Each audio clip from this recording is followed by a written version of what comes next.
again, and even the downscaling of the dam, and there is an agreement between the two countries. I think the country should move forward into rebuilding again the two dams. And the Grand High Force Dam is part of this also.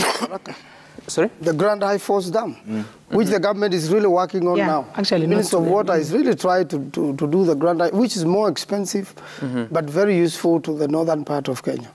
Okay. Senator Osotsi, so what should happen now, moving into the future, knowing that time has been lost? There is 11 billion shillings that have been paid for insurance. There was about another 7 billion shillings that had already been paid. So around 19 billion shillings that had already been spent. Where do you start from moving forward? Well, first of all, you know, most of those dams were started during President Kibaki's time. And Kibaki had a very good plan on how to deal with the issue of water, provision of water, and also food security. But we are all aware of what happened in that dam, Kimwarer Dam. I think Ruto is under pressure from his own people.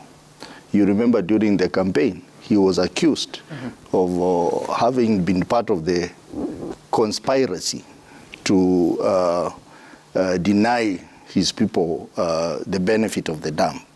So I think he's struggling to try and cleanse himself out of that mess. But then questions linger about, one, the issue of feasibility studies. And I think it's important to have a fresh feasibility study because it's taken a while and a lot of things could have changed. So it's important to clearly have a good feasibility study plan. Number two, it is important for Kenyans to be told how their money will be recovered. Because 19 billion shillings is no small money. And we cannot just forget about it and say, let's move on. We want to clearly know where the money, who took the money. And I think it is also not right for him to use the revival of this project to allow those who are facing economic crime cases to go scot-free. I think it's important because we have seen this with this new regime, that they try to use all manner of tactics to get their friend off the hook. We hope that this is not going to happen. We want those who have cases, economic crime cases, we want to be told what is the status of their cases. If they are found culpable, they should face the law, or they should return the money. So I think we cannot just say, oh, this thing is a good thing, let's move on, and forget about the outstanding issues. It is important to deal with the corruption issues in this project. It is also important to carry out a fresh feasibility studies because a lot of variables have changed. And that's what is important at the moment. Right, interesting. So, Honorable Ocheng, do you also think that even as the Italian companies withdraw the courts, the cases at the International Court of Arbitration, that also Kenyan government should also withdraw the corruption cases in the country? On this particular matter? On this particular issue. You know, some things don't just happen. Yeah, in the world of diplomacy, things don't just happen. The Italian president was here, and what was the big news? Arror and Kimwarer, remember? Alongside other issues. So this president traveled all the way. And part of why he came was these issues. And if the issue is to deliver water for me, then, because law is made to help human beings live their lives and make their lives orderly. And so if by withdrawing these cases, like Honorable Sosia said, if there's corruption around any of this, then this must be sorted out. If any money was lost, this must be recovered. And I'm certain that in the... How do you do that? I'm so sure that in the agreement between these two countries, I'm sure that this must have come up. Because, like you said, monies have been paid. So in those discussions, and the issue of how much was paid and how that money is going to be used must have come up. It can't just be said, no, let's forget about the past. let's go ahead. I'm certain that our president is also very hawk-eyed about public money. I don't think he will just throw our money away like that. And I'm sure that part of why we are saying we want to remove the cases is not to, forget about the past. Is to deal with the future, cleaning up what the mess that there was, and then we go ahead. I don't think... I'm asking and some in economic crimes, in economic crimes, you are allowed to renegotiate and to return what can be recovered. So if some monies are returned honestly, I'm sure the charges... But they're already in court and they have pleaded not guilty. Yeah. But that's the issue, Sam. The issue here is this, and I can't say this more. In this country, the last 4 or 5 years, Sam, you could not tell which cases had evidence or not. Yeah. You could not tell which cases were merited or not. Because all these cases, and this is not just Arror and Kimwarer, how many cases have you seen falling since this new government came to power? Especially the controversial cases. So, that's the point, and that's why if there's controversy about who stole what or who did what where, if people can sit down and negotiate, and that's why if you look at the way, for example, EACC works, the target normally is never to, where 10 billion has been lost, even if you killed someone, the money will not come back. And so if you can get some of the money back normally, that is the target. So if the target here is to get our money back and make these projects go on, I'll be happy. And I'm certain that in this discussion, and this will still come to Parliament, by the way. Mm-hmm. Yeah, I'm sure someone will come back to Parliament with it to ask how much has been recovered, even as we go ahead. And so I would want to give this the benefit of the doubt, that the president is acting in the best interest of the country, and that any money that have been paid will be part of what will go on in the continuation of the project. And I have no problem with the... There was also a likelihood of also the government losing the case. And you can weigh. Actually, they were required to pay a lot of money. So you do the calculations. How much is the government going to gain against what we are going to lose? And my concern here is because some of those people that have been taken before court are public officers or former public officers. Then might it set a precedent? Is it precedence or precedent? President. Okay, so much so that in future people may, abuse their office, knowing that in the next few years they'll go scot-free. How do we ensure that there's no such a repeat, if indeed there was something wrong done in these two projects? I think there's something that the current president has talked about since he was deputy president in 2013, and which I would wish that Kenyans took notice of. The fact that our constitution talks about building institutions and having faith in those institutions. We got ourselves a very progressive constitution that gave so much power to independent offices and institutions. EACC, the ODPP, these institutions are the ones, in my opinion, that have failed us. Because when you now hear that, the president called so-and-so, or so-and-so has been told not to do this, it is the institution that failed us, Sam.